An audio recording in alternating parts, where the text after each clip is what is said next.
In this video, I'm gonna focus on eye trace editing and meaningful gaze between two main characters in Pride and Prejudice. Eye trace editing is basically directing the viewer's eyes.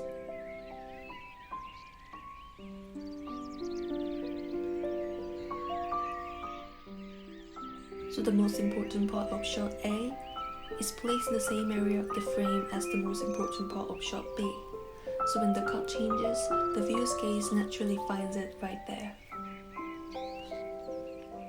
General rule, when at the moment you cut, it's good to take into account what is there in the new shot, because that's where their eye will land.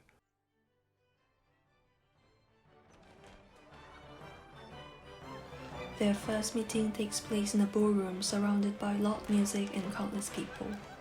Among lots of people, eye trace editing leads us to focus on two main characters, Elizabeth and Darcy.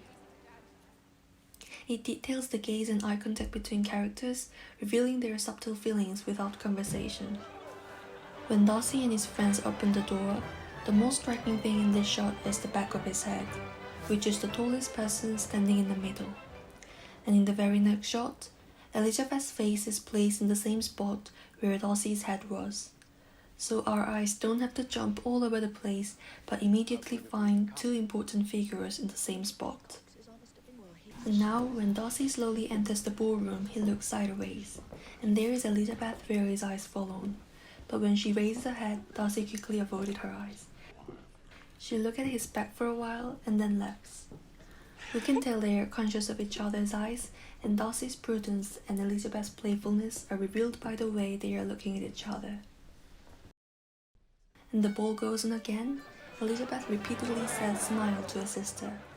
And then in the next cut, Darcy stands where Elizabeth was, and he looks depressed as opposed to a word. Although they are physically separated, their eyes are directed at each other.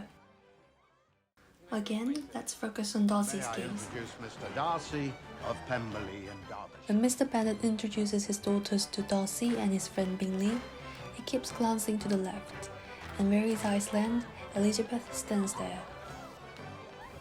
As Darcy and Bingley are talking about the party and the Bennet sisters, we can see Elizabeth sitting at the bottom of the screen, and Darcy is gossiping about her. Sister Elizabeth is very agreeable. Perfectly tolerable, I dare say. Not handsome enough to tempt me. What's interesting here is that Darcy keeps looking back. It looks like he's looking at Elizabeth sitting on the right side of the screen, so that viewers can follow his gaze and focus on Elizabeth's response.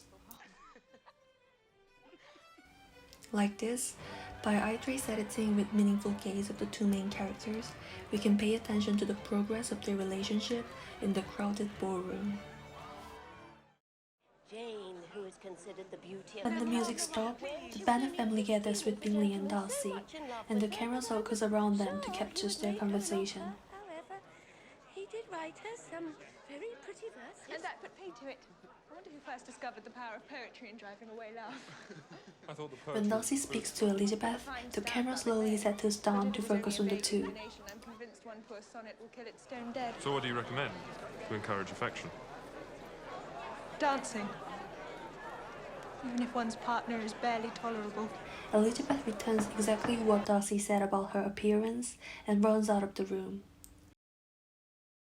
At that moment, Darcy's gaze continues to linger on her receding figure, and although the music has begun, his gaze is still stuck on Elizabeth, who walks away from him.